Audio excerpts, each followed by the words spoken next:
welcome back to RAW-tism. Miffed because I did this a whole episode and then I realized I never pressed record. And some of the tangents I went on were actually really productive and I felt like I gave a lot of information and I don't know if I'll be able to redo that technology. So, unfortunately, this episode will technically be different because some of it was improvised from what I had done originally when I thought was being recorded. But we're just gonna go with it. It's fine. This episode of RAW-tism is about the infamous history of applied behavior analysis and how it's been improved over time. That'll do it. There we go. Remembering the history is important because if we don't acknowledge where something started, we can't responsibly talk about where it's going. Let's start with the name. ABA didn't appear out of nowhere. It grew out of behaviorism, the psychological movement that focused on observable behavior instead of internal thoughts or emotions. One of the early pioneers was B.F. Skinner. Skinner believed behavior could be shaped through reinforcement and punishment.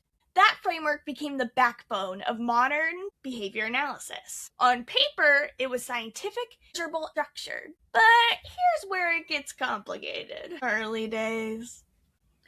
I already did all this. I don't have as much pizzazz in me anymore. Okay. In the 1960s and 70s, ABA-style interventions were intense, highly structured, highly repetitive, highly compliance-driven, meaning they cared more about the child doing what they were told to do than the child's emotional health, which is not okay. Not okay, not okay, not okay. But anyway, one of the most controversial figures in early autism intervention was Ole Ivar Lovaas. Lovaas promoted early intensive behavior intervention, sometimes 40 hours per week. Yeesh, that's a whole work week, and these kids aren't getting paid. He used aversives like slaps, yelling, electric shock, and punishment-based compliance, which is all so awful.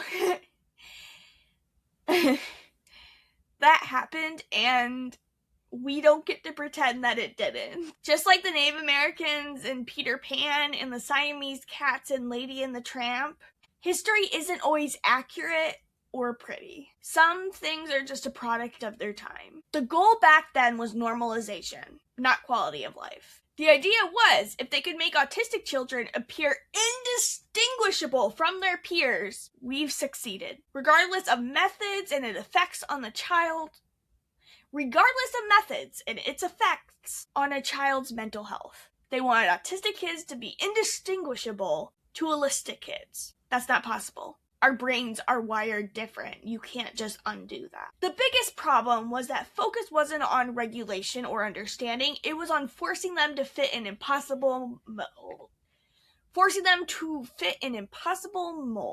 Anyone who grew up a female would know that about fashion and looks and bodies. Many autistic adults today speak about growing up in ABA programs that taught them to suppress stimming, maintain eye contact, sit still no matter what, comply quickly, and ignore discomfort. Many describe trauma, burnout, and dissociation.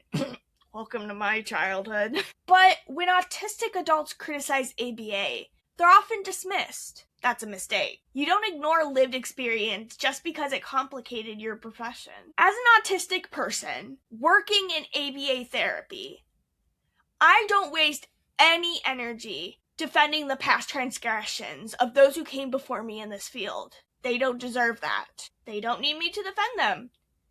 They're dead. And I don't like what they did, so why should I be defending them, even though Emily... Okay. As an autistic person in ABA therapy, as an autistic person working in ABA therapy as a registered behavior technician, I don't waste any energy on defending the past transgressions of those who came before me in this field. Instead, I try to educate on how the modern version of applied behavior analysis is actually a whole different story. Which is why pretty much this entire season of RAW-tism has been about ABA. Trying to show people, like, my job is not being abusive and horrible. But anyway, Lovaas was involved in early behavior modification work connected to what later became conversion therapy efforts. The history intersects with harmful attempts to suppress LGBTQIA+ identities. If a field has roots in forced normalization, we have to be honest about that. ABA still exists because the science of behavior isn't inherently abusive. Reinforcement, skill building, data collection, and breaking tasks into steps all work. The problem wasn't the principles, it was the application. When the goal is compliance over autonomy, harm happens. When the goal is dignity and access, outcomes look different. For example, if you want a kid to sit in his chair in class, you're not going to tie the kid to the chair. You're going to have them sit down for 10 seconds. Once they've mastered tolerating 10 seconds, have them sit for 15. Have them sit for 20. Have them sit. Keep going, building up until you get to 30 whole minutes. Boom, the kid can sit through a class. That is how ABA really works. We're not pinning the kid down in the chair. Sometimes we do have to hold them down for a couple of seconds if they don't want to try the activity, which feels awful. It does. But a lot of the times, the things we force them to do are safety issues, not compliance issues. It's not about them doing what we say, it's about them not hurting themselves and others. So if I have to pin down a child because they're too upset and they're not being safe and I need them to calm down before they can use their body again, it breaks my heart and I don't want to do that to them.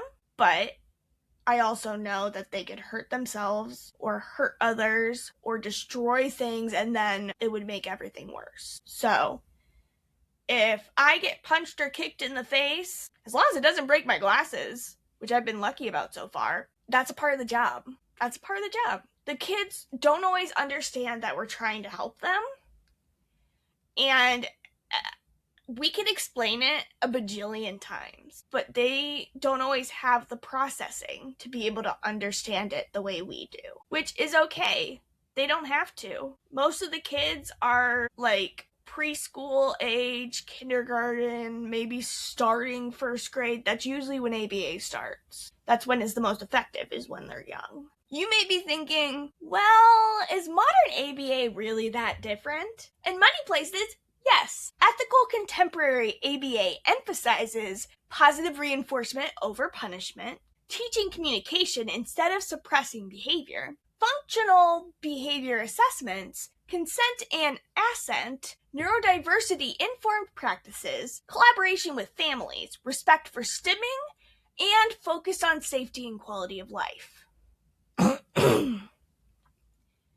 But not everywhere. It's important to acknowledge that the field is not uniform.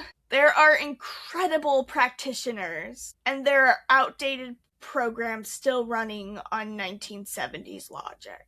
Both realities exist at the same time, and that's just something we have to accept. That's life, even if it breaks your heart. If you work in ABA like me, acknowledging the history is not disloyal. It's responsible. Every field evolves. Medicine evolved. Psychology evolved. Education evolved. Behavior analysis has to evolve. Behavior analysis has to evolve too.